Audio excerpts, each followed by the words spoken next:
জীবিত মানুষের জন্য নাই, মৃত মানুষের জন্য প্রোটোকল। এখন আবার কবরের পাশে এত প্রোটোকলের কি প্রয়োজন আছে? এখানে ওসমান হাদি ভাইয়ের ভালোবাসায় আমরা এসেছি, তার কবর জিয়ারত করার জন্য আমরা এসেছি। সকাল থেকে আমরা এখন পর্যন্ত অবস্থান করেছি। বহু মানুষ এসেছিলেন, তারা চলে গেছেন, আমরা এখনও যাইনি।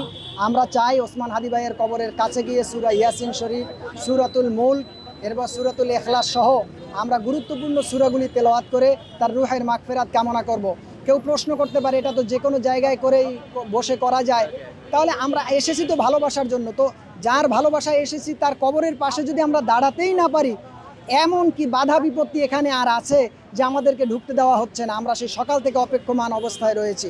আমরা চাই গেটটা খুলে দেওয়া হোক, নামাজের সময় আছে, মানুষ একটু নামাজ পড়ে রিফ্রেশ হয়ে যাক, কবর জিয়ারত করে তারা তাদের মনের একটি যে তৃপ্তি, আকাঙ্ক্ষা, এটা যেন তারা মিটাতে পারে। কেন ঢুকতে দিচ্ছে না আমরা দেখেছি, আমরা দাঁড়ানো থাকা অবস্থায় এখানে বেশ কিছু মানুষকে তারা ঢুকতে দিয়েছেন পার্সোনালভাবে। আমাদের প্রশ্ন হচ্ছে যদি কাউকে ঢুকতে দেওয়া না হতো তাহলে আমাদের কোনো কথা ছিল না। তিনি যখন গুলিবিদ্ধ হলেন তার আগে তিনি বিভিন্ন টকশোর মাধ্যমে বলেছেন যে আমার জানের নিরাপত্তার যথেষ্ট হুমকি এবং ঝুঁকির মুখে রয়েছে।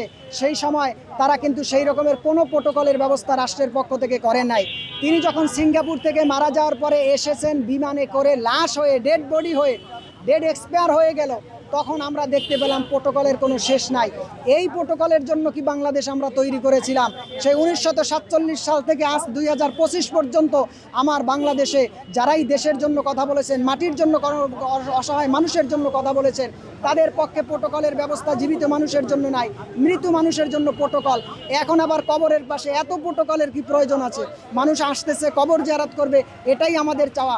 আমরা চাই গেট খুলে দেওয়া হোক, আমরা যেন ঢুকে হৃদয় ভরে, প্রাণ ভরে দোয়া করতে পারি, এবং আগামী দিনে এই সমস্ত হাদি যারা হবে দেশের জন্য, তাদের প্রোটোকলের জন্য জীবন্ত থাকা অবস্থায় ব্যবস্থা করা হোক। তাহলেই আমরা বিশ্বের বুকে মাথা উঁচু করে দাঁড়াতে। বাংলাদেশের একটা বিষয় হচ্ছে, চরিত্র আমরা দেখেছি বারবার, জীবিত থাকতে মানুষকে মূল্যায়ন করা হয় না। যখন মানুষটা বিদায় নিয়ে চলে যায় তখন তার স্মৃতিচারণ করা হয়, তখন তাকে স্মরণ করা হয়। আজকের ওসমান হাদি ভাই জীবিত থাকা অবস্থায় যদি আমরা তাকে মূল্যায়ন করতাম, তাহলে আমার দেশটার ব্যাপারে তার যে পরিকল্পনা ছিল, আমার দেশটার ব্যাপারে, অসহায় মানুষের ব্যাপারে, দুঃখী দরিদ্র মানুষের ব্যাপারে তার যে স্বপ্ন ছিল, এই স্বপ্নটা আমরা বাস্তবায়ন করতে পারতাম, এবং তিনিও এই পৃথিবীর একজন সুসন্তান হিসেবে জীবিত থাকতেন এবং শান্তি পাইতেন। কিন্তু আজকে তিনি বিদায় নিলেন, কিন্তু কাজের কাজ কিছুই হলো না।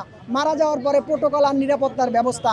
অতএব জীবিত থাকতে মানুষকে মূল্যায়ন করা, এই ওসমান হাদির শাহাদাত থেকে আমাদের শিক্ষা নেওয়া উচিত, প্রশাসনের শিক্ষা নেওয়া উচিত, বর্তমান রানিং গভর্নমেন্ট হিসেবে যারা আছেন তাদের শিক্ষা নেওয়া উচিত। মানুষকে মূল্যায়ন করলে জীবন্ত থাকা অবস্থায়। আমি